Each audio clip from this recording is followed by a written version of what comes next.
Nagbigay ng pahayag ang dalawang koponan sa NBL New Zealand na makakasagupa ng Gilas Pilipinas sa kanilang tune-up match. Pareho nilang binanggit ang fans ng ating pambansang koponan.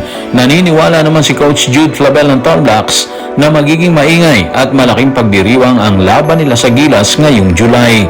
At si Mike Phillips, inaming excited siya sa pagsalang sa laban kasama ang buong puwersa ng Gilas Pilipinas. Tutukan po natin ang lahat ng yan, pero bago yan, pag-subscribe, like and share na lang muna para pareho tayong updated.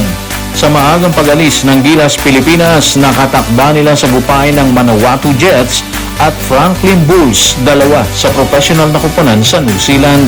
Mga kupunan na nagpahayag ng galak sa paparating nilang bakbakan, partikular na tinukoy nila ang fans ng Gilas Pilipinas. Narito ang kanilang pahayag. Tutukan natin ang sinabi ng Manawatu Jets at Franklin Bulls sa report ni Reynald Magalion ng Manila Bulletin. Bihirang pagkakataon to para mapanood ng personal ang international basketball dito mismo sa Palmerston North habang naghahanda ang Gilas Pilipinas para sa kanilang nalalapit na serye laban sa Tall Blacks. Taglay ng Gilas ang isa sa pinakamasigasig na fanbase sa buong mundo ng basketball at isang roster na binubuo ng mga kilalang international stars. Kaya inaasahan naming magiging espesyal na hapon ito para sa aming region.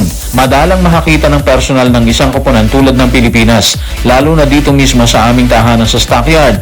Excited ang Bulls na maging host ng Gilas Pilipinas at masaya kaming salubungin ang mga taga-suporta ng magkabilang koponan. Sigurado akong magiging isang napakagandang pagpapakita ito ng mataas na antas ng basketball.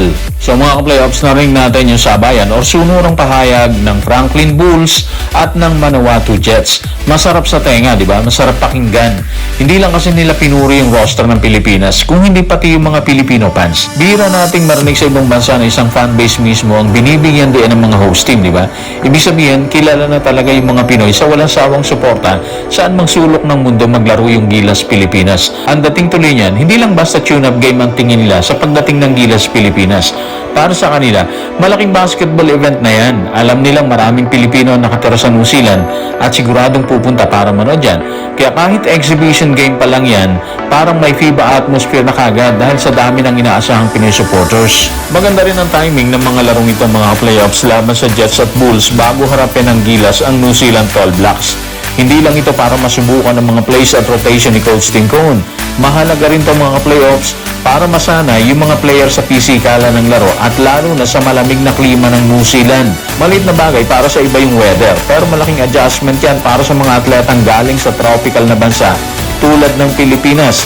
So para sa akin, malinaw yung respeto ha. Hindi nila tinatrato ang Pilipinas bilang ordinaryong bisitang koponan lang yan. Nakikita nila yung passion ng mga fans at ang kalidad ng mga player ng Gilas Pilipinas. Katulad ng paniwala ng dalawang koponan, ang Manawatu Jets at Bulls ng NBL New Zealand. Naniniwala rin si Coach Jude Flabel ng Tall Blacks na magiging maingay ang nasabing bakbakan. Ito ay dahil umano sa fans ng Gilas Pilipinas na nakatakdang manood ng nasabing laban. Narito ang kanyang kwento. Tutukan natin si Coach Jude Flabel sa report ng NC.Basketball. Magiging masigla yung atmosphere sa Spark Arena. Kilala na natin ang mga Pilipinong fans kaya alam namin magiging maingay ito at parang isang malaking pagdiriwang.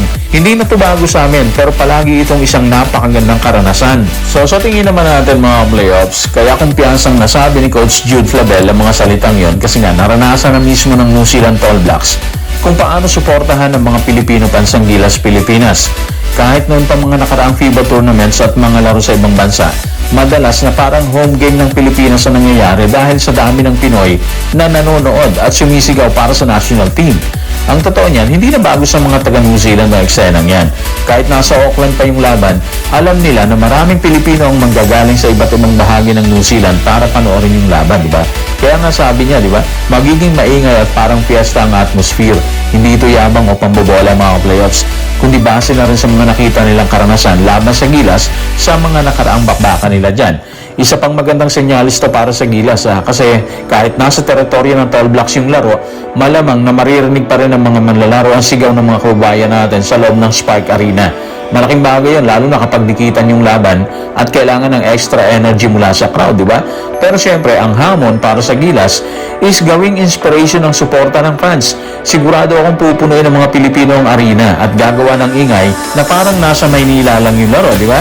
Ang tanong na lang ngayon siguro is kung magagamit ba ng Gilas ang energy na yon para makasabay at makakuha ng malaking panalo laban sa Tall Blacks sa sarili nilang bakuran. Samantala, wala namang pagsidlan ng kasiyahan si Mike Phillips sa muli nitong pagpasok sa Magic 12 ng Gilas Pilipinas. Excited din naman siya na matuto sa sistemang ginamit o gamit ng kupunan kasama si Coach Tim Cone. Narito ang kanyang kwento. Tutukan natin si Mike Phillips sa report ni Mikhail de Guzman ng ESPN Singapore.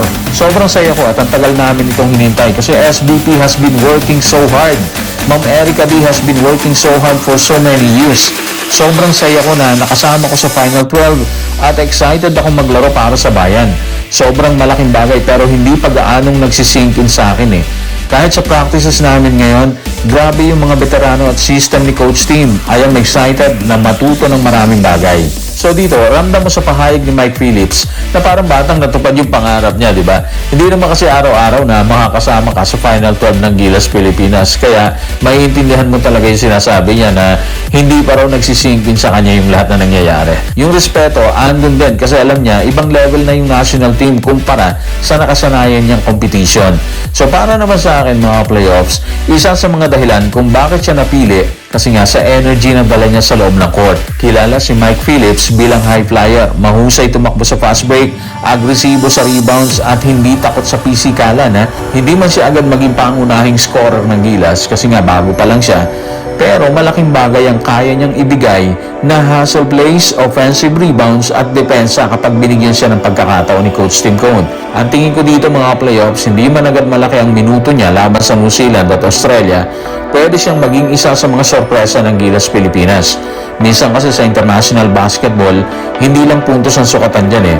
Kailangan mo rin ng player na handang sumalo ng marunong trabaho. Yung rebound, depensa, habol sa loose ball, at pagbibigay ng energy sa buong team. At kung may isang bagay na siguradong maibibigay si Mike Phillips, yun yung walang sawang effort sa bawat minutong ibibigay sa kanya ni Coach Tim. Kaya abangan natin sa mga playoffs. So guys, maraming salamat.